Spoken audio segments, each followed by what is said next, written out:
Announcements none. Papers have been laid. Motion. Yes, Honourable Prime Minister. Madam Speaker, I move that all the business on today's order paper be exempted from the provisions of paragraph 2 of Standing Order 10. Motion must be seconded. Yes, Honourable Minister Mohammed. The question is that all the business on today's order paper, be exempted from the provisions of paragraph 2 of Standing Order 10. Those in favour say aye. Those against say no. The ayes have it. Statement by Ministers none. Public Bill, first reading. Yes, Honourable Deputy Prime Minister. Madam Speaker, I move that the Domestic Abuse Bill number 8 of 2026 be read a first time. Yes, who's seconding? Yes, Honourable Bagwan. Thank you, Minister. Second reading. Madam Speaker, with your permission, I beg to move that the Supplementary Appropriation 2024-2025 number 2 Bill number 7 of 2026 be read a second time. Madam Speaker, the object of the bill is to provide for the supplementary appropriation of 2,264,416,000 rupees under 7 votes of expenditure in respect of government services for the fiscal year of 2024-2025. The financial statements for fiscal year 2024-2025 have already been audited and laid before the National Assembly. Pursuant to Section 105(3) of the Constitution, any expenditure incurred for which no provision was initially made in the budget estimates, or any expenditure that exceeds the amount appropriated under a particular heading of expenditure must be regularized with an appropriation by the National Assembly by means of a supplementary appropriation legislation. In fact, expenditure on 5 votes exceeded the appropriated sums, and 2 new votes were created during the course of financial year following the general elections in November 2024. Madam Speaker, the supplementary appropriations required are as follows. First, 31.7 million rupees under Vote 210, prison service, mainly for payment of Sunday allowance to eligible officers. Second, 2.1 million under new vote of expenditure, Vote 211, Deputy Prime Minister's Office, essentially to meet the annual allowance and other benefits relating to the office of the Deputy Prime Minister. Madam Speaker, I should point out that under the previous government, there were 3 ministerial portfolios under the Deputy Prime Minister, namely Deputy Prime Minister, Minister of Housing and Land Use, Planning, and Minister of Tourism. When we came to power in November 2024, a new vote, namely Vote 211, Deputy Prime Minister, Minister without portfolio, had to be created to provide for this portfolio, and it was created by way of reallocation from Vote 27.1, contingencies and reserves. Third, a net amount of 437.6 million under Vote 3, Housing and Land Use Planning, primarily for payment of claims in respect of acquisition of lands and the cleaning and carting away of debris at Île aux Bénitiers. Fourth, 1.4 billion under the new Vote 4.2, Ministry of Tertiary Education, Science and Research, which was created to meet expenditure under this new ministry.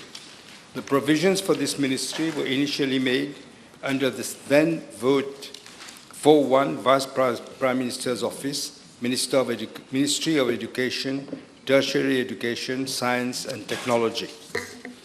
Fifth, a net amount of 325.6 million under Vote 5.1, Local Government, mainly as additional grant to local authorities to enable them to meet their financial obligations up to 30th of June 2025. Six, a net amount of 69.6 million under Vote 5.3, Mauritius Fire and Rescue Services, essentially for payment of Sunday allowances to eligible officers. And finally, a net amount of 515,000 rupees under Vote 13.3, Office of the Parliamentary Council, mainly to cater for additional cost. Details on the items of expenditure concerned, as well as the explanatory notes thereon, are set out in the estimates of supplementary expenditure that has already been tabled in the National Assembly. Madam Speaker, the 2024-2025 budget is again a clear example of fiscal irresponsibility by the former Minister of Finance. Revenue projections were grossly overstated, while expenditure requirements were significantly underestimated, seemingly to present a smaller budget deficit and a declining public sector debt to GDP ratio. What appeared to be a sound and improving fiscal outlook was in reality a misrepresentation of the underlying situation. The budget deficit turned out to be 40 billion rupees higher than initially projected, reaching 66.8 billion rupees compared to the initial estimates of 26.8 billion rupees.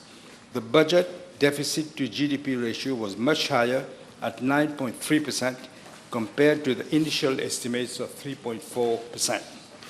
Madam Speaker, the former Minister of Finance claimed in his 2024-2025 budget speech that the public sector debt to GDP ratio would be reduced to well below the statutory limit of 80% by June 2025, approaching the medium-term objective of 60%. Again, this was wishful thinking. In fact, the debt to GDP ratio increased to 88.5%, higher by 16.6% of GDP than the initial budget target. This is the situation we inherited, Madam Speaker. The severe financial difficulties facing the country today are clear evidence of the reckless and irresponsible manner in which the former Minister of Finance managed, if at all, the nation's finances. We had to take bold and responsible decisions and implement a series of difficult but necessary reforms to restore stability and sustainability to the country's public finances and strengthen economic resilience. We have not shied away from our responsibilities. Government remains firmly committed to putting the economy and public finances on a sound footing and ensuring sustainable and inclusive economic growth. With these words, Madam Speaker, I now commend the bill to the House. Yes, I need it to be seconded. Yes, second. Deputy Prime Minister. Yes, Honourable Duval. Thank you, Madam Speaker. Madam Speaker, Parliament is being asked to vote on supplementary appropriation following last year's appropriation. I won't go into all the items. I will stick just to one ministry in particular, the biggest one, well, actually the biggest sums involved with the Ministry of Tertiary Education.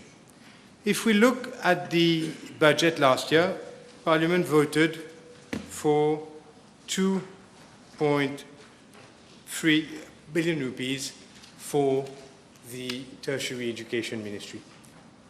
Today, we are asked to vote for an additional 1,397,372,000 rupees. Out of that sum, 1 milliard,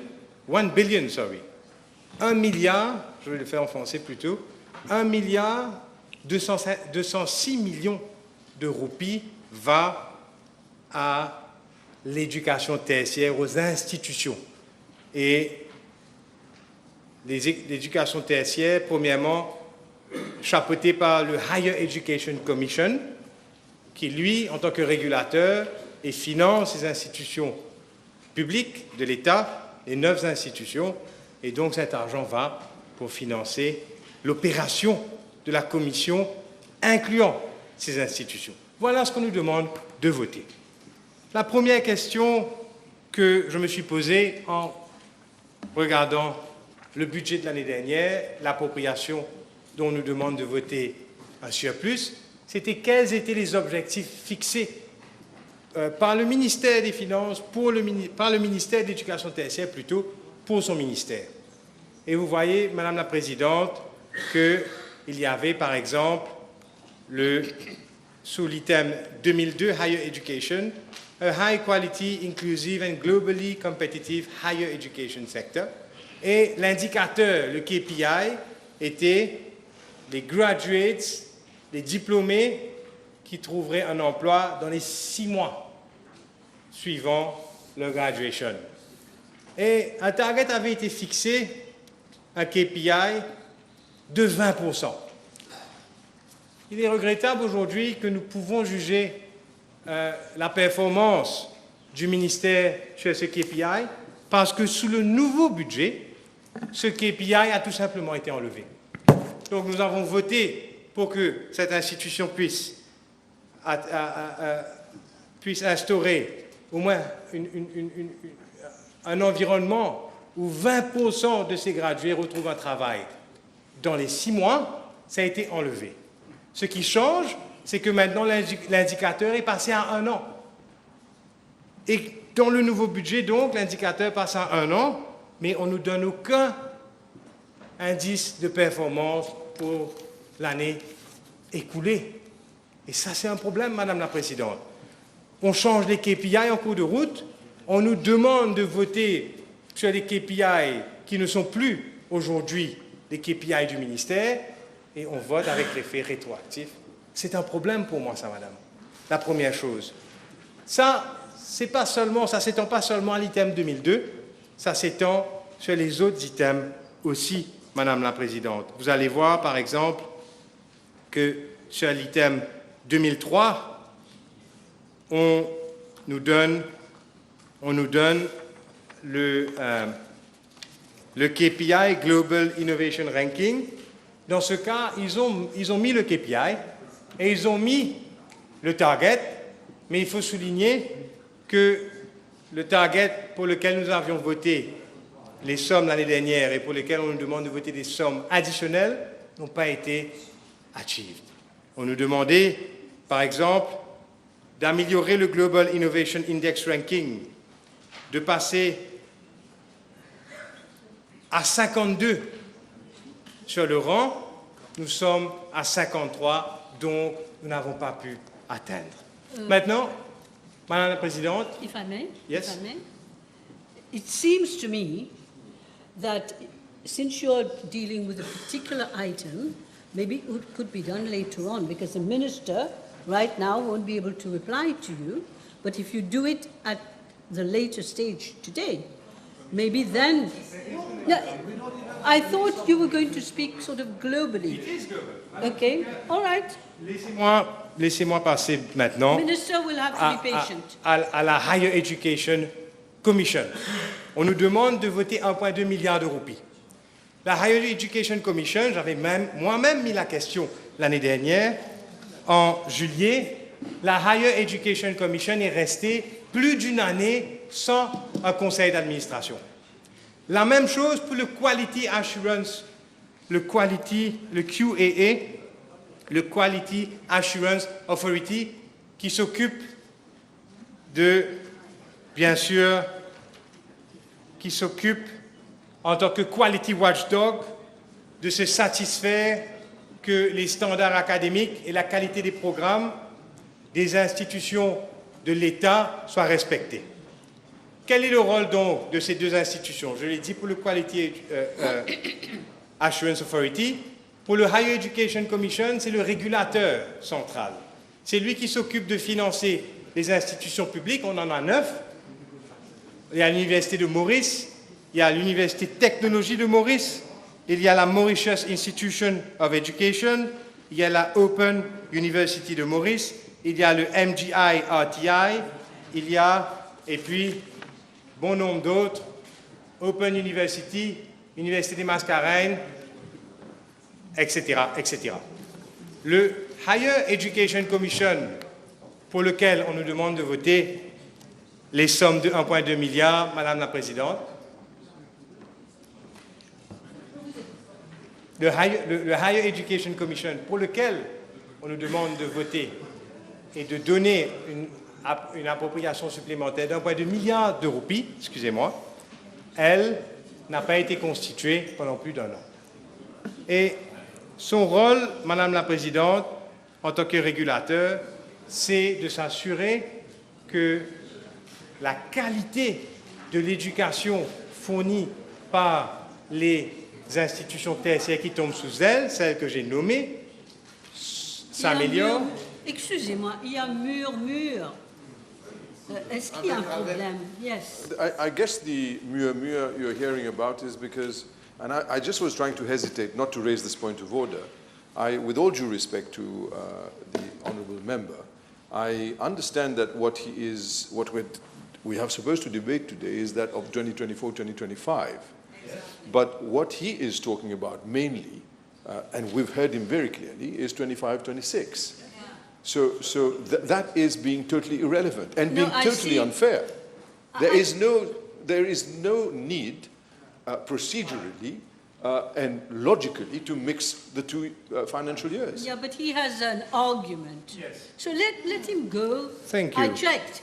Because my issue was that I would like, of course, we all expect the minister, the line minister, to be able to reply to you, but he won't be able to do it now. He didn't want to speak. Yeah, we've already... It's too late now.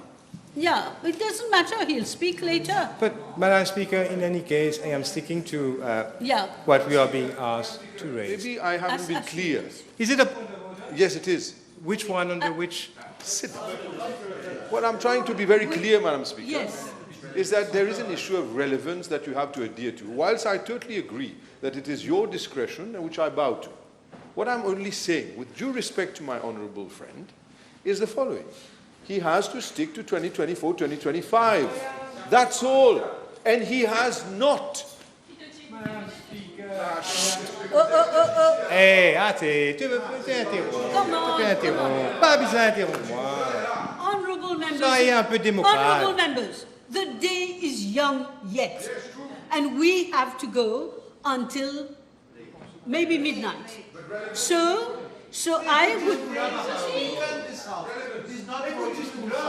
Whether it's relevant or not. Okay, maybe you should let me deal with this. Please, you got the message. Listen to the speech, Madam Yeah, Speaker. I'm listening. Thank you. But if there's a I murmur, was, yes, I cannot- je parlais donc de 2025, ma question. Si le board était constitué 2025, on vote bien pour l'année financière 2024-2025, qui finit en juin 2025. Donc, ma question est tout à fait relevant. La question que Dites-nous l'essence de votre... je vais vous Parce dire, que même- Madame la Présidente, si on m'interrompt comme ça, c'est difficile de retrouver mes Mais mots. non, vous êtes- Je n'ai pas vous de êtes- discours, là, je parle. Vous allez reprendre le fil. Je Allez. reprends. Merci, Même Madame la pour que Présidente. je puisse Je comprendre. disais simplement, Madame la Présidente, que la HEC a un rôle de régulateur extrêmement central, extrêmement important pour s'assurer du bon déroulement des universités de Maurice. Maintenant, les conseils d'administration de la HEC, pour la période, n'avaient pas été constitués. Ce n'est malheureusement que cette année-ci que le board de la HEC, de la Quality Assurance Authority ont été nommés. Et, Madame la Présidente, idem pour les 9 institutions publiques. Madame la Présidente, idem pour les 9 institutions publiques. Et les conseils d'administration n'ont été constitués que cette année-ci. Et Madame la Présidente, qu'est-ce que ça veut dire, malheureusement? Qu'est-ce que ça veut dire, malheureusement, pour nos institutions? Parce qu'on est bien d'accord. Et les Mauriciens doivent comprendre. Quel est le rôle d'un conseil d'administration? Quelle est l'importance d'un conseil d'administration? C'est de définir la politique globale de l'institution. Tout comme un conseil des ministres définit la politique globale du pays, c'est la même chose pour le conseil d'administration, Madame la Présidente. Si on n'avait pas besoin d'un conseil d'administration dans une institution pour définir la politique, ce serait tantamment pareil à dire qu'on n'avait pas besoin d'un conseil des ministres pour définir la politique gouvernementale. Alors, pourquoi donc instituer des conseils d'administration d'une part, si de l'autre côté, on décide de ne pas les remplir? Si le ministre avait la responsabilité, lui, de décider à la place du conseil, pourquoi alors dépenser de l'argent public en nommant des conseils à tort et à travers, à gauche et à droite d'administration, si le ministre pouvait décider tout lui-même? Là est une question. parce qu'on n'a pas fait dans le cas de la HEC, dans le cas de la QAA et dans le cas des 9 institutions publiques. Pour la période que je parle, c'est uniquement cette année-ci qu'on a commencé à le faire. Et quel a été le résultat? Et c'est là mon point finalement. Et je ne vais pas tarder sur ce point. Quel est le résultat final? Madame la Présidente, l'Université de Maurice a régressé pendant cette année financière de 2024 de la 2457e place, 2457 mondiale, est arrivée aujourd'hui à 2484. Elle a perdu 27 places. Et vous savez quoi, Madame la Présidente? Ce n'est pas que pour l'Université de Maurice. L'Université Technologie de Maurice a perdu 3594 places mondialement en cette période. L'Université de Mascarene a perdu 29 places mondialement. Et ce n'est pas qu'au niveau mondial, au niveau africain aussi, on fait moins bien. L'Université de Maurice a perdu 4 places. L'Université de la Technologie, 56 places dans le continent africain. L'Open University, 4 places. L'Université de Mascarene, 154 places. Et aujourd'hui, quand vous regardez le ranking des autres universités dont je n'ai pas parlé, je parle bien sûr de l'Open University qui est à 14 415e place mondiale. Le MGI RTI, 17 701 places mondiales. On bien entendu que la première place, c'est le meilleur. Vous et parlez que ça de descend. quelle année? Ces places? Je parle, là, je parle de 2026, mais pour l'année 2025, je serais ravi de vous donner. Je vous donne pour l'année 2025. Non. L'Université de Maurice a fait pire en 2025. C'était 77e maintenant là. En 2025, c'était 82. En 2024, 73. 73. 2025, combien? 2025, 82. Je peux donner tous les chiffres. L'Université de Technologie de Maurice, 345e, 379e en 2025. Et ça part et ça part. Open University, 649e en 2024, 744e. En Afrique, on parle, en 2025. Mon point est ceci, Madame la Présidente. Si on avait nommé les conseils d'administration comme il se devait en urgence, quand on réalise le problème à Maurice, quel est le problème? C'est que le youth underemployment, youth graduate underemployment, c'est-à-dire les diplômés qui trouvent un travail sous leur qualification. Ce chiffre est estimé par la HEC. La HEC estime que 26% des gradués à Maurice. I cannot let you go. Let me explain. The kind of debate that you're doing right now is not appropriate for the item that It is, because it forms part of the indicator, Madam Speaker, if you will allow me. You've told us all this. No, Give us the gist. Madam- Give us the gist Thank you. of your argument. Madam Speaker, c'est pour ça que j'ai commencé en disant, on a voté un budget sur la base des indicateurs qui ont été enlevés. J'aurais voulu dire quel était aujourd'hui le rate de employment success 6 mois après se faire graduer. Mais on l'a enlevé, ça. Alors je suis obligé de venir avec mes chiffres. À moins que le Premier ministre va répondre. Et moi, ce que je disais, c'est que d'après la HEC elle-même, 26% des gradués se retrouvent dans un travail sous qualification. C'est-à-dire, ils ont un degré, mais ils se retrouvent à faire un travail et être sous-payés. Par exemple, un diplômé qui fait un travail de secrétaire, par exemple, dont la qualification dépasse. On connaît ce phénomène. Vous comprenez. Mais si vous comprenez le phénomène, Madame la Présidente, j'espère que le gouvernement le comprend aussi. Parce que c'est pour ça l'importance de nommer un board dans les plus brefs délais. Et la conséquence, le résultat, je l'ai dit là. Vous avez fait beaucoup plus pire, pas vous, Madame la Présidente, le gouvernement en général, beaucoup plus pire sur cet item, parce que vous avez traîné la patte pour nommer les gens. Et ce n'est pas le ministre. Je sais que ce n'est pas le ministre, c'est le gouvernement. On ne peut pas tout mettre sur une personne. C'est le Conseil des ministres qui décide de ça. Mais, malheureusement, force est de constater qu'on nous demande de voter des sommes additionnelles pour un travail qui a été fait moins bien. OK. Je vous remercie. Minister, don't worry. Later on, you will get a chance when we come to that item. Il veut parler? Vous voulez parler? OK.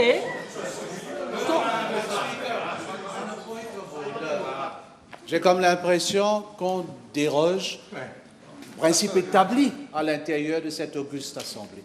Premièrement, on n'a même pas circulé la liste des orateurs pour ce projet de loi. Et je comprends que le ministre n'a pas donné son nom, mais maintenant, il veut prendre la parole. Si vous acceptez, ça va, on peut accepter. Mais on déroge d'un principe fondamental, Madame la Présidente. Je vais utiliser...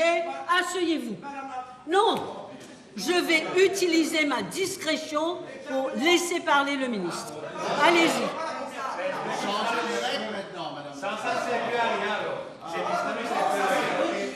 Allez-y, monsieur le ministre.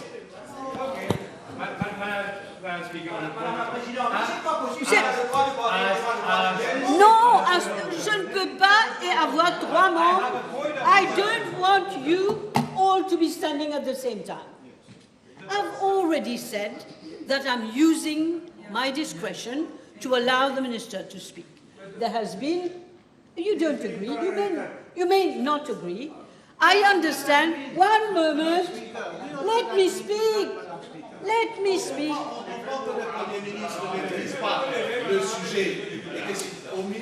C'est pas possible. Mais il n'a pas donné son nom pour parler. Allez, allez-y, je vous écoute. Il faudra que le leader de l'opposition soit au moins de bonne foi. Ce n'est pas la première fois que nous amendons une liste d'orateurs à la demande de l'opposition. Donc, permettez-moi encore une fois, mais le ministre demande à répondre à ce que l'honorable membre est en train de dire dans la Chambre. C'est la moindre des choses que nous amendons la liste pour permettre au ministre de répondre. De toute manière, asseyez-vous. Si vous continuez à aller à l'encontre de ce que j'ai déjà décidé, je vais lever la séance et nous allons rester plus longtemps. Moi, je vous demande, je fais un appel à tout le monde. C'est une question de démocratie. Il y a eu mal donne, clairement, il y a eu mal donne, je ne sais pas pourquoi. La liste, moi-même, j'ai su, il faut le dire honnêtement, un peu à la dernière minute, que nous allions avoir le Premier ministre et vous-même. J'ai su ça à la dernière minute, mais vous étiez au courant, vous étiez au courant. One moment. Allons dire qu'il y a eu mal donne. Peu importe qui est en tort. On n'est pas dans une cour de justice. Non, laissez-moi parler. Si vous ne me laissez pas parler, je m'en vais. Non, madame, baissez votre bras. Je ne veux plus d'interruption. Je donne la parole au ministre.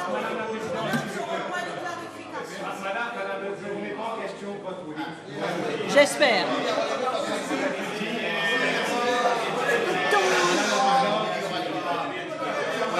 Je ne remets pas J'entends en question votre ruling, je le respecte.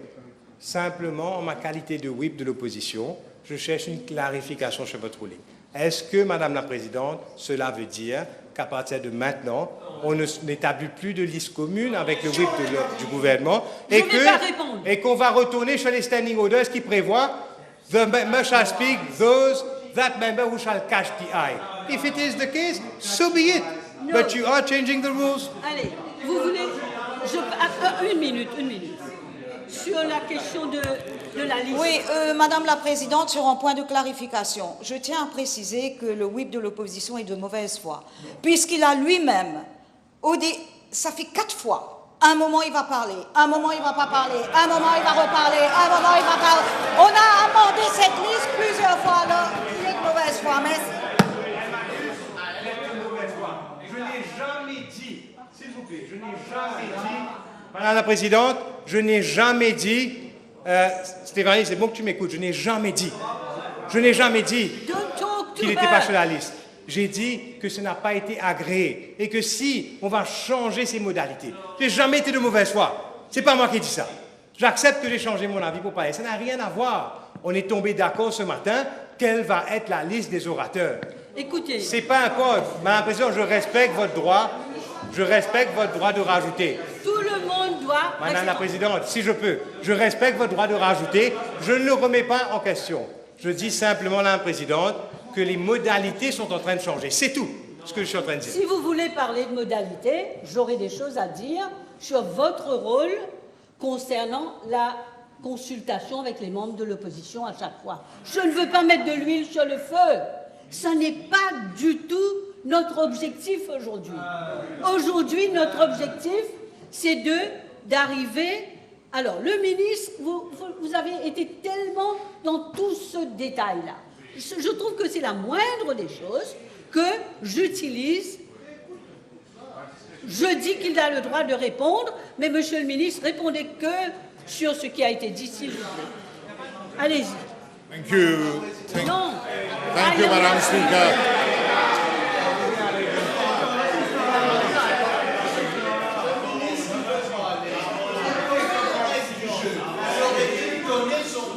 J'ai donné. I gave my name. I gave my name. Ça suffit maintenant. C'est pire qu'une classe. C'est pire que l'école. Madam Allez-y, Speaker, monsieur le ministre. the Honorable Prime Minister made it clear that when this August Assembly voted the budget in June 2024, before the election, the Ministry of Tertiary was not there. So when the ministry came in place, the budget was extracted from the then Ministry of Education for the Ministry of Tertiary Education. He's talking about the KPI. The KPI was set by the previous government in June 2024. That was the KPI you're talking about. So, the government came, new government came, the KPI changed. The KPI changed. You are saying you... Don't address him. You address me. Madam Speaker, they are talking about tertiary education. What did they do? The ranking is their doing. They did nothing for this sector. That's why we are in this position today. When we came, we changed the Higher Education Act immediately. Today, we changed the program accreditation to what? To institutional accreditation. We signed agreement with Quality Assurance UK, with HCRES France, with India, because we want to build a knowledge hub. They did nothing. That's why the universities are in that state. We are not asking to vote any extra money. We are not asking to vote extra expenditure. It was the money that was extracted from the previous government, from the previous ministry, for tertiary education. So you're talking about, he's talking about ranking. Do you know? Besoin de tout ce bruit. He's talking about ranking. What did you do to improve the ranking? I tell you now, go and check the QS ranking. University of Mauritius is ranked in the top 150 in the world in tourism and hospitality. He talked about GII.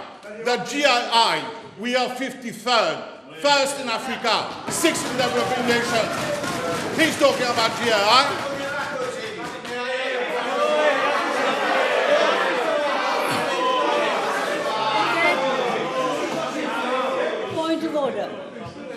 Point of order.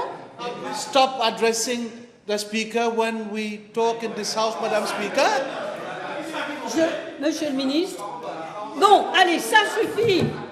Tout le monde fait ça. When you speak, you mustn't speak to the person. Mais tout le monde le fait, hein? Tout le monde. J'ai archi répété, you have to speak to me, not to them. Please, Minister, keep your calm. And members, ouais, on n'est pas à la foire non plus là, hein? Allez-y. Today, we want facts. We should not forget, University of Mauritius was driven by Sasi Sagar Ramgoolam. The Prime Minister, Navin Chandra Ramgoolam, in 2012 built 2 universities. How many universities you built? Nothing. You built nothing. So, Madam Speaker, they are in this room.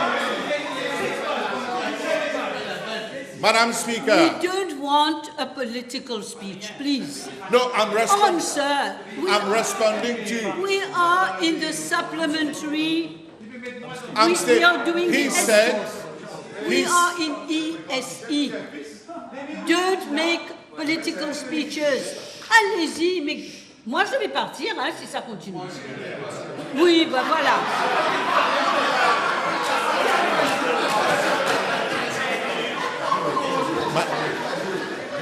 Madam Speaker, I want to set the record straight. He's saying because HEC board was not there, nothing happened. Go and see the HEC Act. We launched the AI regulation. We launched the micro-credentials. We trained the people. We trained the people in micro-credentials. The guideline has been launched. All this was in my speech for this afternoon, but I have to say it because I have to set the record right. He doesn't know. He doesn't know the sector. He doesn't know the sector. He's talking about today. Go and ask the private institution how they are happy because we have signed the agreement. For example, for British universities, the processes have shortened because we are in agreement with QA UK. So he cannot come and say that quality assurance is not being done. Go and ask those institutions. They will tell you he is coming and showing that nothing has happened.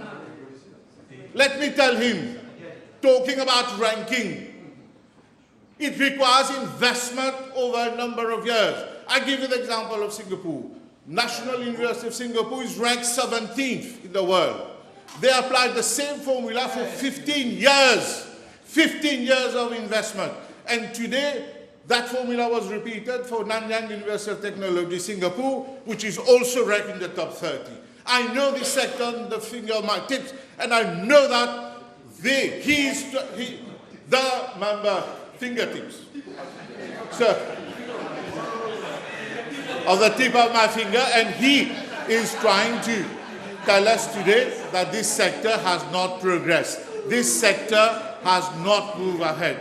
I want to tell this August Assembly, since December 2024, the number of changes that has happened in this sector, starting from the changes in the Higher Education Act, institutional accreditation, research. Minister. So he should not give the impression. Minister, I think, Minister, if you are to talk later, we can come back on all these issues. Il n'y a pas de raison que l'éducation mette le feu aux poudres. C'est tellement important. Je propose qu'on arrête là sur cet item pour le moment. On laisse le Premier ministre reprendre la parole et vous allez parler tout à l'heure, à 2 reprises, pendant qu'il y a l'item et aussi si vous faites un speech. Je propose qu'on arrête là pour le moment.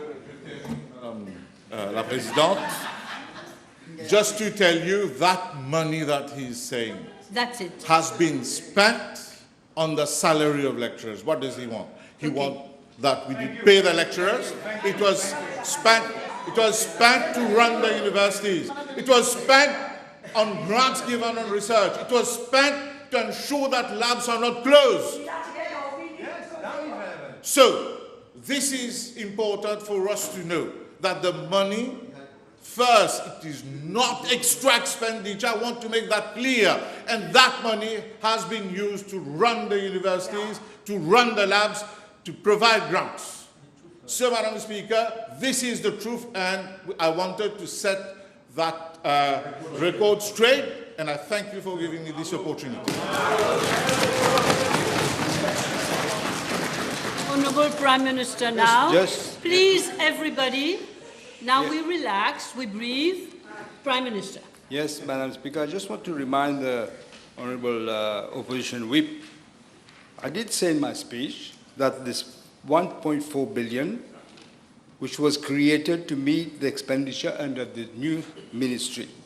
The provisions for the ministry were initially made under vote 4-1 when the then Vice Prime Minister's office, Minister of Education, Tertiary Education, and Science and Technology. This is what happened. You were there at the time. So you are now saying that what the MSM did is wrong, because he explained it very clearly. And the other thing I wanted to add, you spoke about the KPG is not there. Of course it's not there, because we have introduced the performance-based budget. That is the reason it's not there. Just to tell you what it was. Have you replied on that item in general? You want, yes? Maybe I should add, it's in the supplement estimates for the supplementary that also we are talking about tuition fees. We're talking about the SSR chair in African studies and also scholarships for African students in Mauritius. All this includes that.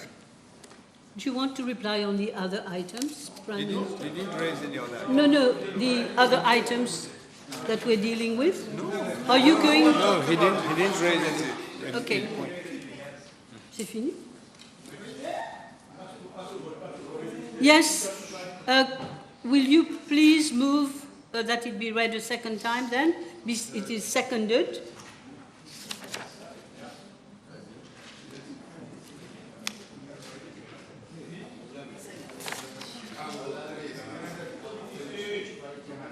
Okay, the question is that the supplementary appropriation number 2 bill be read a second time. Those in favour say aye, those against say no. The ayes have it. Committee of Supply. Committee of Supply. Now, I want to tell all honourable members that when I'm sitting down there, I don't see at the back. So you'll have to bear with me. I need help to know if anybody wants to speak.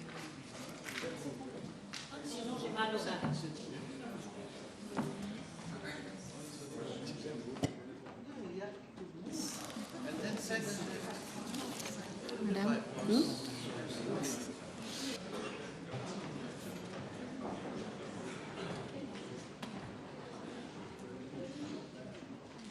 We'll go back, PM, because I think we should look at the brief. You have to move.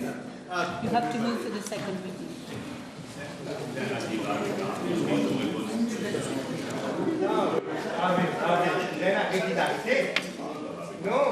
Non, il y a eu tellement de désordre.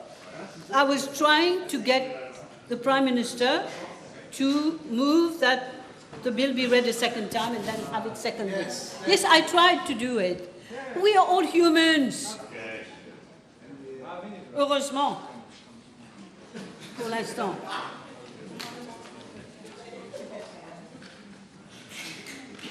Let me help, Prime Minister. Yep. You just moved that the bill, the supplementary appropriation bill, be read a second time, and it has to be seconded. Once you've done your winding up speech, then you commend the bill to the House. You have to commend the bill to the House. Okay. Madam Speaker, I commend the bill to the House. I Yes. did say it, but maybe it wasn't. Yes, yes. Too much noise.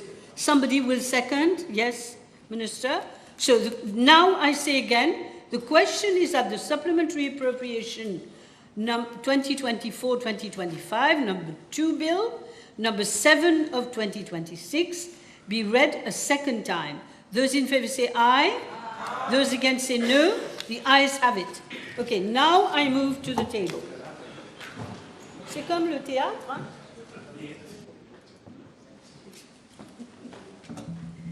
We need our cues. We need our cues, that's all. C'est comme au théâtre. Je ne comprends pas.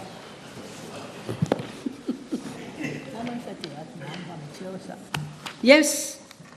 Now, honourable members, before we proceed with the Committee of Supply, I wish to inform the House that, as has been the established practice, an indicative time allocation has been agreed upon by the whips for the various vote items where applicable. I'm glad to know that they were talking. For the orderly conduct of proceedings, we shall consider the estimates page by page. I also remind honourable members that discussions must be confined to the details of the votes under consideration, and not to the general principles of government policy and administration. We have to be very clear on this. Pas de grand discours. I appeal to honourable members and ministers to be concise in their interventions and replies, and I thank you for your cooperation. Now we proceed with the consideration of estimates of supplementary expenditure 2024-25, number 2 of 2026. Vote 2, 10, prison service. Yes. The question is that the sum of 31,738,000 rupees for vote 2, 10, prison service, stand part of the schedule. Those in favour say aye. Those against say no. The ayes have it. Vote 2, 11, Deputy Prime Minister's office. The question is that the sum of 2,072,000 rupees for vote 211, Deputy Prime Minister's office, stand part of the schedule. Those in favour say aye. Those against say no. The ayes have it. Vote 3-1, housing and land use planning. Question is that the sum of 437,562,000 rupees for vote 3-1, housing and land use planning, stand part of the schedule. Those in favour say aye. Those against say no. The ayes have it. Vote 4-2, Minister of Tertiary Education, Science and Research. The question is that the sum of 1,397,372,000 rupees for vote 4-2, Ministry of Tertiary Education, Science and Research, stand part of the bill. Oui? Yes? Ask the Honourable Prime Minister with regards to item 26313.150, Higher Education Commission, provision made in respect of operating expenses of the Commission, including tertiary education institutions. May we have the list of the board members of each institution falling under the HEC and these institutions for which money is being provided? Each of them. One moment. Minister wants to reply. We'll circulate that. You'll circulate. Thank you. Okay. The question is that the sum of 1,397,372,000 rupees for vote 4-2, Ministry of Tertiary Education. Yes? Those in favour say aye, those against say no. Yes? Aye. The ayes have it. Local government. Vote 5-1, local government. The question is that the sum of 325,603,000 rupees for vote 5-1, local government, stand part of the schedule. Those in favour say aye, those against say no. The ayes have it. Vote 5-3, Mauritius Fire and Rescue Service. Yes, question is that the sum of 69,554,000 rupees for vote 5-3, Mauritius Fire and Rescue Service, stand part of the schedule. Those in favour say aye. Aye. Those against say no. The ayes have it. Vote 13-3, Office of Parliamentary Council. The question is that the sum of 515,000 rupees for vote 13-3, Office of Parliamentary Council, stand part of the schedule. Those in favour say aye. Aye. Those against say no. The ayes have it. The question is that I do report to the House that estimates of supplementary expenditure 2024-2025, number 2 of 2026, has passed the Committee of Supply without amendment. Those in favour say aye. Aye. Those against say no. The ayes have it. Clause 1, short title, Clause 2, appropriation of sums for supplementary expenditure in respect of services of government. Schedule. Okay. Okay, the question is that the schedule stands part of the bill. Those in favour say aye. Aye. Those against say no. The ayes have it. Clauses 1 and 2. Clause 1, short title, Clause 2, appropriation of sums for supplementary expenditure in respect of services of government.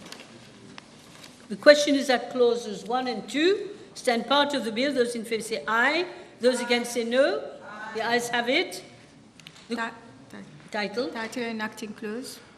Question is that the title and enacting clause stand part of the bill. Those in favour say aye. Those against say no.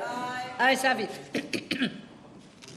Now the question is that I do report to the House that the Supplementary Appropriation 2024-2025 number 2 bill, number 7 of 2026, has passed the Committee of Supply without amendment. Those in favour say aye. Those against say no. The ayes have it.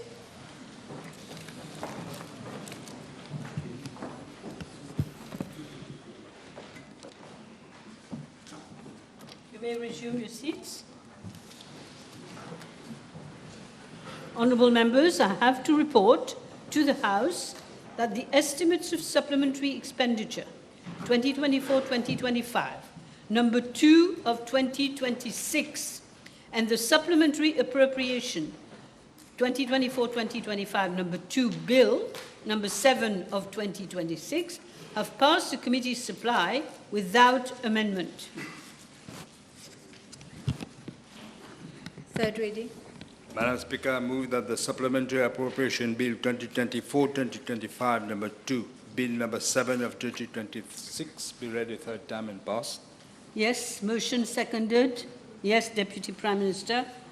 The question is that the Supplementary Appropriation 2024-2025, number 2 Bill, number 7 of 2026, be read the third time and passed. Those in favour say aye.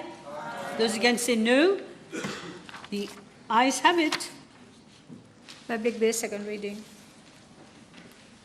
Yes, Honourable Minister of Education. Now we relax. Thank you very much, Madam Speaker. I rise today to express my full and unreserved support for the budget 2026-2027, as it boldly places education, skills development, and human resources at the absolute center of our national transformation. Madam Speaker, let me start in an unconventional way. Let me say this. They tried to bury us, but they didn't know that we are seeds. We would sprout and grow. The profile of grave diggers keeps on changing.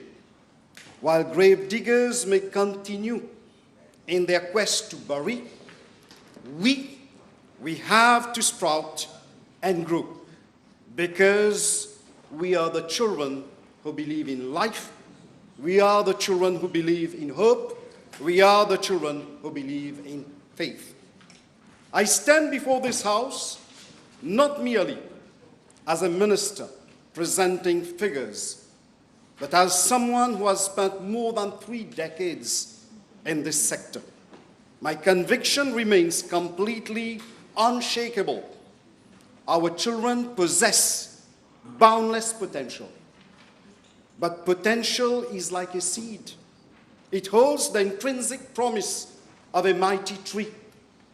Yet, without fertile soil, water, and daily care, it will never grow. Education is the seed of hope, the seed of renewal, the seed of faith, the seed of perpetuating values. And let us be honest, that cannot happen in a vacuum.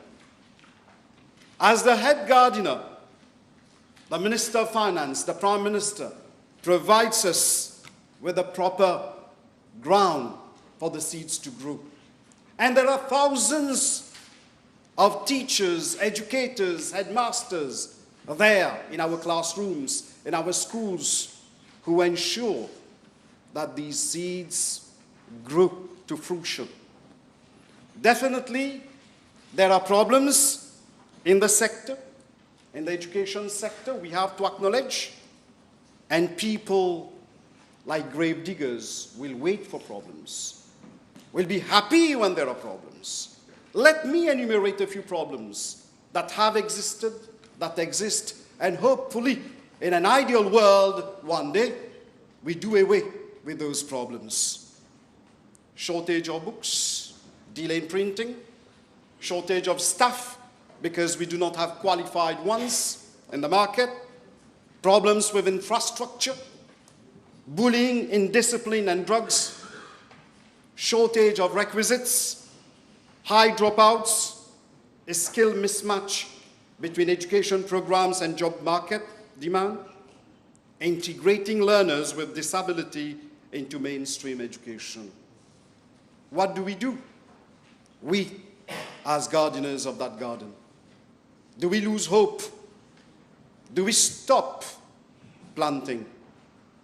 No, Madam Speaker. Madam Speaker, we must shatter the prevailing myth that education is only provided exclusively within the four walls of our schools. For too long, a pervasive misconception has existed that education begins and ends at school gates. The traditional attitude has been that we drop our children off in the morning, hand them over to teachers, and expect a polished, successful citizen back by the afternoon. Let me be entirely clear. The government can build state-of-the-art schools. We can train world-class educators. We can provide the best textbooks. But we can never, ever replace the indispensable power of parents' presence. As the saying goes, a teacher can open the door, but it is the family that gives the child the courage to walk through it. We are living in a volatile, rapidly shifting world where the jobs of tomorrow demand critical thinking, creativity, and agility. If we leave our youth unequipped, we compromise the future of our entire republic. An educated nation is prosperous, safer, healthier, and more innovative nation. Therefore, I'm calling today for a renewed, sacred pact between the home and the school. If we want a cultured and unified society, we need proper education. If we are to combat the insidious scourge of drugs, we need education. If we seek sustainable economic independence, we need education. The learning I advocate for encompasses the character building and values that occur through the hidden curriculum outside the four walls of our schools. I stand here as a fierce champion for a système éducatif à visage humain, a system with a human face that directly confronts our challenges. Like Aristotle, I advocate that educating the mind without educating the heart is no education at all. Madam Speaker, when we see around in our society different types of crime, the scourge of drugs, noise pollution, we must definitely ask, who are these people who are doing that? There must be something missing in their education. Perhaps we have taught their brains, we have not taught their heart enough. And this is the type of change, subtle, slow, gradual, humane change that we want to bring in every child who crosses the threshold of our schools. Today, the responsibility of 180,000 students from pre-primary to secondary level, including our SEN sector kids and our kids in the Tibet sector, they are under our responsibility. But what type of society we have?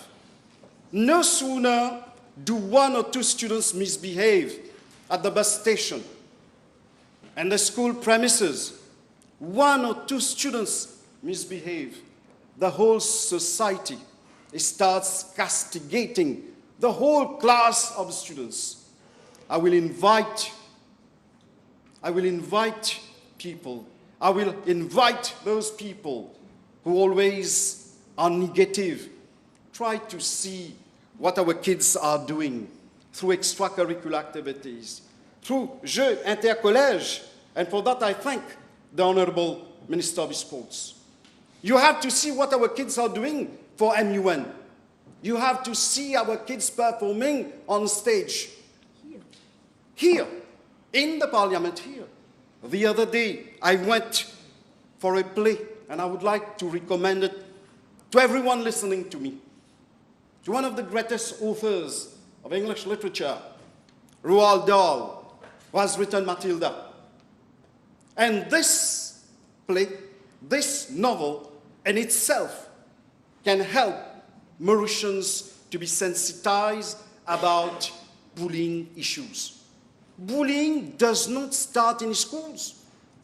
We see the character Matilda, how she is bullied within her own home by her own parents.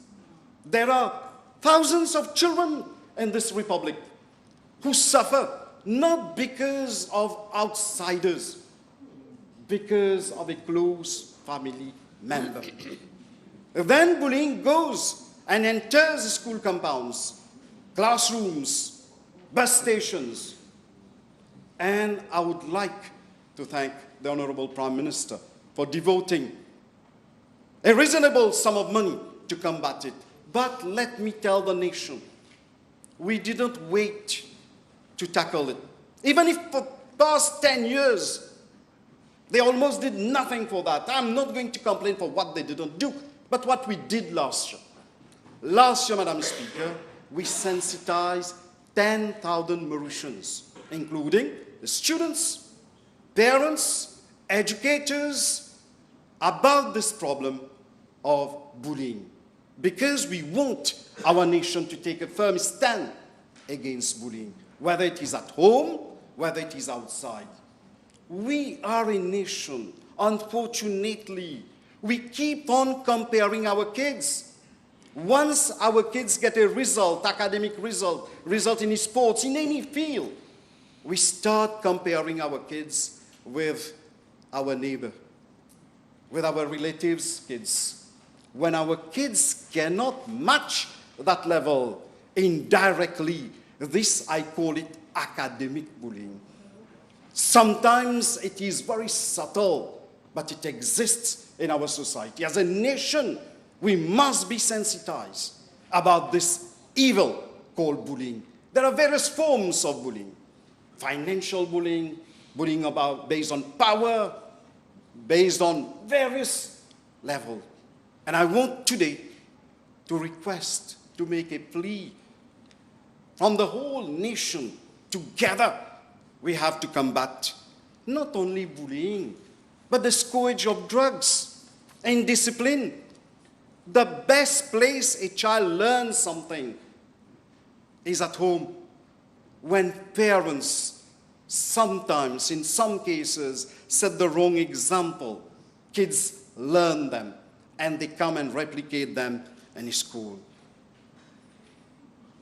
Madam Speaker, this philosophy that educating the mind without educating the heart is no education at all, this is not only philosophy. This is not only a saying. Thanks to the Prime Minister and Minister of Finance, we are today trying our best. We are trying our best to translate it into reality. Why am I saying trying our best? Because in our society there is another problem. The problem is we have a complex. We have the perfection complex. Comme si on est infaillible. Tout à l'heure, vous-même, vous avez mentionné ça, Madame la Présidente. On est des humains. We have to accept that sometimes things go wrong. We have to accept that we have our limitations. But unfortunately, some of us, oui, les faillibles, on cherche tout autour de nous des gens qui soient infaillibles. We, who are imperfect, will look for perfection in others. As soon as the other makes the slightest mistake, mistake of pronunciation, mistake of forgetfulness, mistake of anything, we prowl, we jump on that person, we literally strip that person. This is our nation. Honorable Prime Minister, I stand here as a Minister of Education. I acknowledge your courage, your wisdom. Un homme d'État qui vient dire, s'il y a quelque chose qui ne marche pas, qui n'a pas marché, on va revoir. It gives us hope that we have a leader who cares, who listens, and indirectly sends a message to parents at home. If something goes wrong, please handle your kids properly. Please do not bully your kids. Everywhere we have this problem today. Road rage, the way people barge into hospitals and deal with doctors and nursing officers, the way some parents barge into schools and deal with rectors and teachers, the way people barge into neighbors' house. For this or that reason, we as a nation, we have to ask, what have we been doing so far? Have we been educating the heart? If we had done it, we would have been more cultured.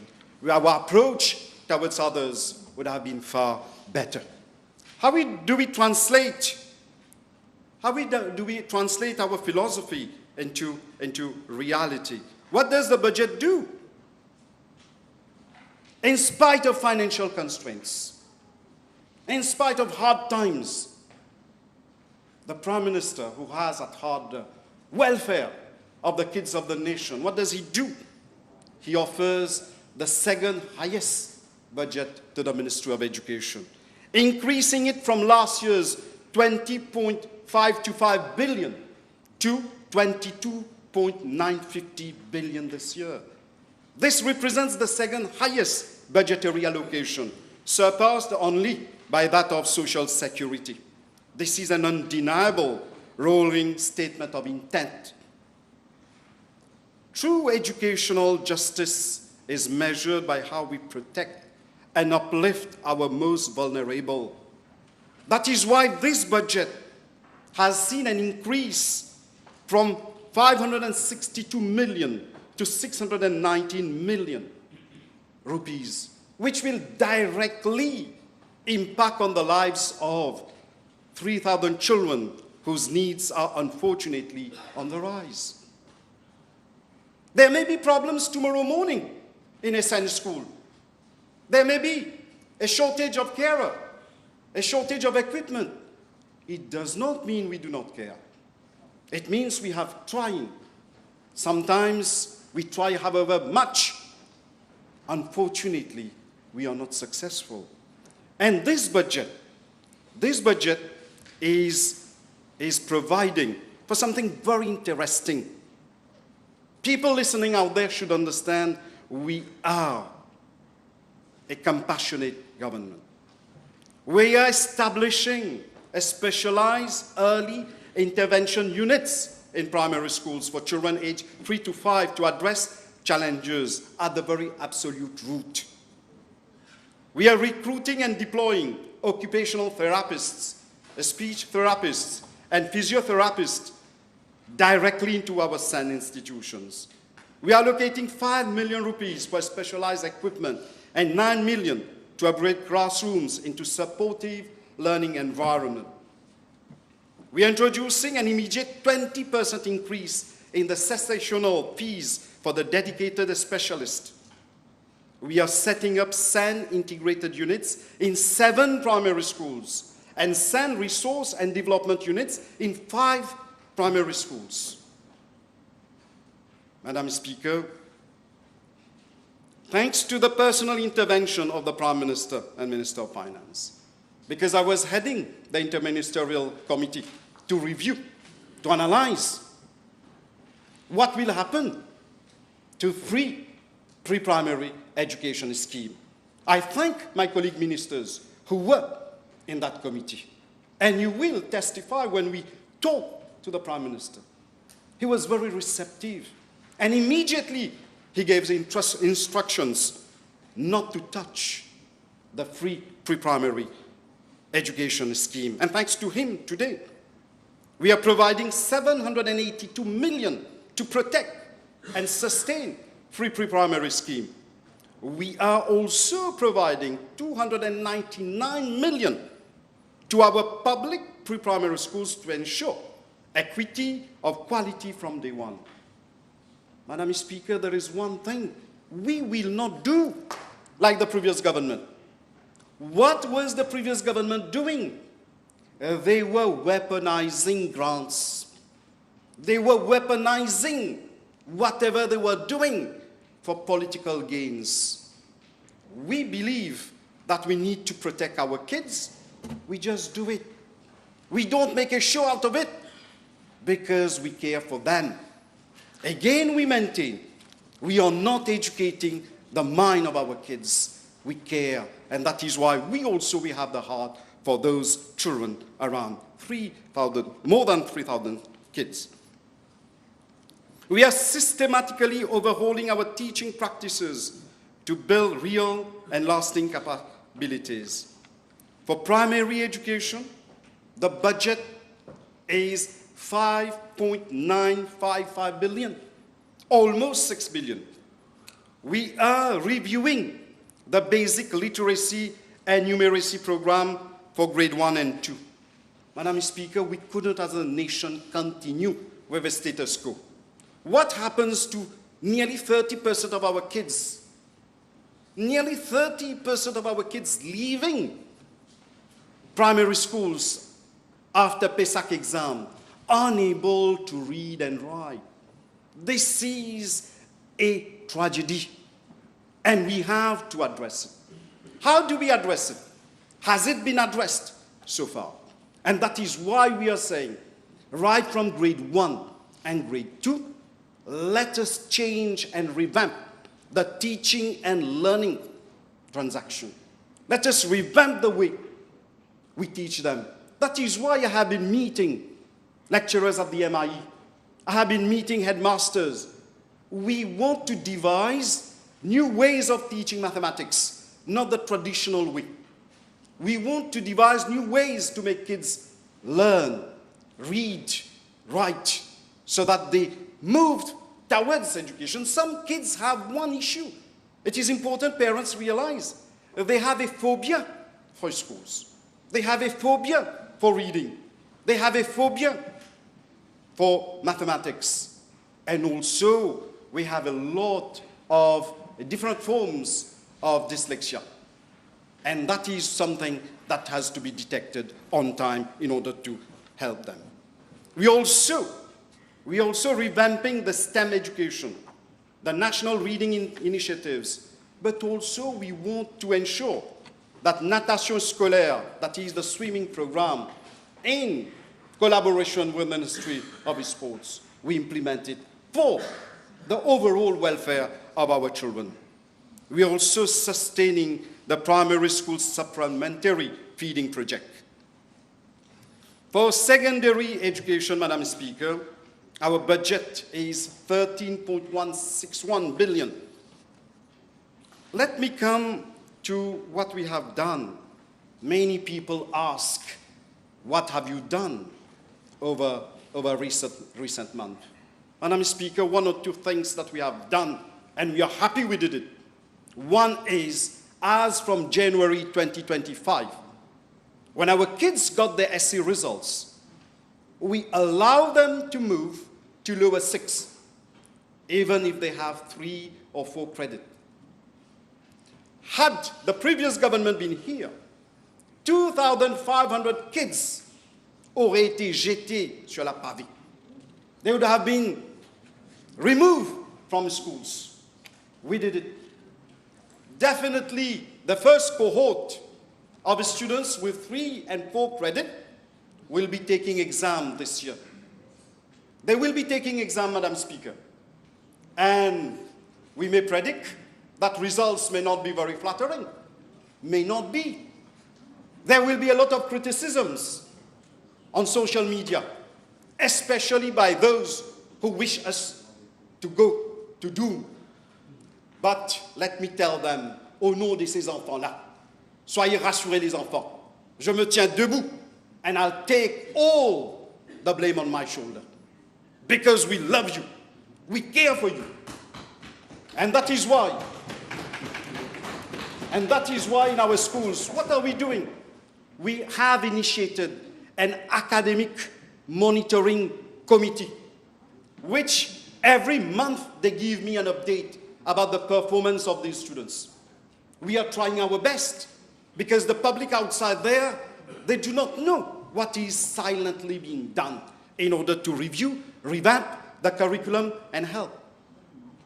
So over the 2 years, last year and this year, we have saved 5,000 kids who are now in lower 6 and upper 6. And we will go on doing that. In one mandate, we would have saved 12,500 kids. Their future, we may have changed directly, indirectly, by this single measure. Next, Madam Speaker, the Prime Minister mentioned it in his speech. Even the leader of opposition, I know he's busy watching Cholet and counting how many people are there, but at least to his credit, to your credit, you realize that the foundation... Don't speak to him. I talk to you. To his credit, at least he realized that the foundation program is for the welfare of our kids. This is something I had been talking about it for the past 5 years when I was in opposition, in the very same August Assembly. Because we didn't approve of it. Honorable Ganesh, Honorable Bechu, and all those people who are related directly with education, Honorable Ramkelawan, Honorable Jaman, we come from the sector. It couldn't be condoned. Immediately, Madam Speaker, we came to power in November. In January, we started the foundation program. What does it mean for the larger public? There is another issue that we have to address, and I need to talk about it. It is intellectual snobbery. Intellectual snobbery has become part of the DNA of some of us. When we are brilliant, when we get good results, when our kids go to the best institutions, we tend to look down upon those kids who cannot make it. When they do not pass PESAC, when they do not pass an exam, in our society, go and ask how we bully these children. And what did the former government do? They completely messed up education, assessment framework, curriculum framework, and they destroyed the future of thousands of kids. You know what they did? The students who couldn't pass the PESAC examination, Madam Speaker, putting them in the extended stream and asking those kids to take the NC examination after 4 years. They couldn't pass the PESAC examination. You asked them to take the NC examination. When I was asking the former Minister of Education whether there is any rationale about it, whether she read the World Bank report on it, whether she read research papers on that, she adamantly said, come what may, she wouldn't budge an iota. And for those kids today, 2,500 last year, 2,500 this year, already we have saved 5,000 kids. What have we done? We have come up with the foundation program, which focuses on 3 key areas: basic literacy, numeracy, skills development, and value-based education. We are developing the self-esteem of these kids. When I went to Rodrigues recently, Commission de l'Éducation and my colleagues, the 4 friends over here, honorable members, whom I met, along with the rectors there, they said, we are happy with the foundation program because it has given a pathway to the kids. Some people present here On the other side, if there may not be book on time, they will make TikTok, they will attack. But I am not a TikTok minister. I am a minister who believes in action. The books that are not available, I ask how to address it. I met, because I am a minister who spends most of his time in his schools, from Kandiab to Chamarcanai Government School, from France Boyer de la Giraudet to Royal College Portuguese, Cupid, from John Kennedy to MGI, you name it, most of them, as much as I can, because I spend my time with my kids, 180,000 kids of this country. Did those kids suffer? That is another question. What we did, I asked headmasters.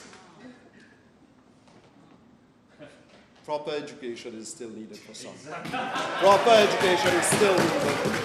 I am gentlemanly, I don't know how others should behave. But let me continue.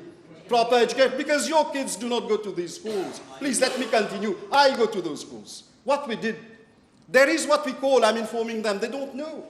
There is e-book, Madam Speaker. So what they did, they have a projector and they project it on the board. There has been no discontinuity in education. There has been no discontinuity. Second measure, we have provided photocopies. At this point in time, they are being distributed. Definitely things go wrong sometimes. Is it the minister responsible for the printing? All right, the suppliers will have to pay for whatever they have not been able to supply on time. Because this is a recurrent problem. Some people expect us to be perfect. 95% of books delivered on time. Nobody will talk on time. There is always a saying, a train which reaches the station on time is no news. But a train which is late, this is the headline. Let it be. We will always have people like that. We'll always look at the glass which is half empty. But we will continue filling the glass. We will continue sowing the seeds. We will continue looking after our kids, whether you make TikTok or not, because our kids are our priority. And this is what the Prime Minister did while preparing the budget. He cared for the kids and said the kids of the Republic deserve what they deserve. We are not perfect, I maintain it. Because there will be a TikTok in the afternoon. Because we have some Facebook politicians. Okay? I do not watch that. I am not on TikTok, but people will... Qui se sent visé. Oui. Don't interrupt him. Vous êtes en train de terminer. Every child... Are you concluding? Give me a few more minutes. Yeah, okay. For the foundation program, Madam, in order to ensure its implementation, we have recently recruited 15 coordinators in the 4 zones and 1 in Rodrigues. Why policies fail? Policies fail because of implementation issue. Policies fail because of right leadership. Sometimes we do not have. Policies fail because people do not adhere to those policies. Foundation program has given hope to our kids and to our system of education. Now, coming to AI, I would like to thank my good friend, Honorable Ramtual. My ministry and his ministry are partnering on how to use AI to help our kids. And the Prime Minister mentioned it. 8,000 educators are being trained, and 12,000 students of grade 9 are being provided with AI training so that they can use it for their education. Next, Madam Speaker, the TVET sector. The NQA will henceforth provide a license to trainers. In the past few years, any person could become a trainer. Now we are going to make sure that those trainers in the TVET sector are properly qualified and they are providing quality training. Why is it important? Because once these people have been trained, they have to join the labor market. For the labor market to recruit our youngsters, these youngsters need to have quality training. To have that quality training, we want quality trainers. and to ensure that our trainers are fully qualified. That is why we are going to review the licenses henceforth. Madam Speaker, the education sector is always in a flux. It is important I inform the House, HRDC. The HRDC, through the school placement program, provides lower 6 students the opportunity in November and December to get the taste of the labor market. For 2 weeks, they go school placement program, they go and get the glimpse of it. And we provide them a stipend. In Mauritius and in Rodrigues, we are doing that. Madam Speaker, the anti-bullying campaign, I want to say something. The Honorable Prime Minister provided 10 million. We are thankful. But I'm making an appeal. The campaign does not need money. The campaign should be a personal one. The campaign against bullying starts in our heart. If we have a pure heart, if we have a heart which is compassionate, if we have a heart which is humane, if we have a heart which cares, we cannot bully others.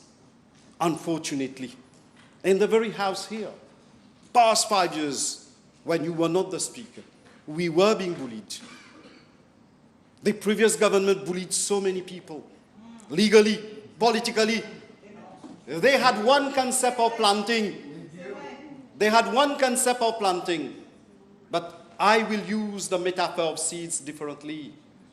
We are planting the seeds of hope, the seed of faith, the seeds of compassion, so that tomorrow's society, we have more and more compassionate doctors, lawyers, whether they sit politicians, whether they sit on this side or on that side, whether Mauritians are here or outside, irrespective of their age, irrespective of their community, irrespective of their economic background, they are humane deep within, like true Mauritians in spirit. This is the change we want. The blueprint is coming. I want to tell the population, wait a little. The regulation for mobile phone is coming. For bullying and for other problems, I thank the Attorney General, because along with his office and other colleagues, we are working on something, Madam Speaker. It is children in conflict with law. We want to go one step further. How to protect them? Honorable Whip is with us. The DPM is with us, along with Attorney General, Ombudsperson for Children. We want to help our kids, Madam Speaker. To end, again, I'm making a plea to the whole population. Education is at the crossroad. It is easy to destroy, whether it is an education system, whether it is a nation, whether it is a bridge. But builders will need the time they need. On est tous des bâtisseurs. Nous, nous croyons dans la liberté. Nous croyons, Madame la Présidente, sur l'égalité. Madame la Présidente, nous croyons fermement sur liberté, égalité et fraternité. Que vous soyez là, que vous soyez là-bas, que vous soyez ailleurs, que la fraternité humaine règne et que the right spirit of education prevails here, everywhere. Thank you very much, Madam Speaker. Thank you very much. Perfect timing. I'm going to suspend the sitting for 1 hour, Prime Minister. Can we do 1 hour? Good. Just, no? 1.5, okay. I thought we would catch up a little bit. Okay, 1.5 then.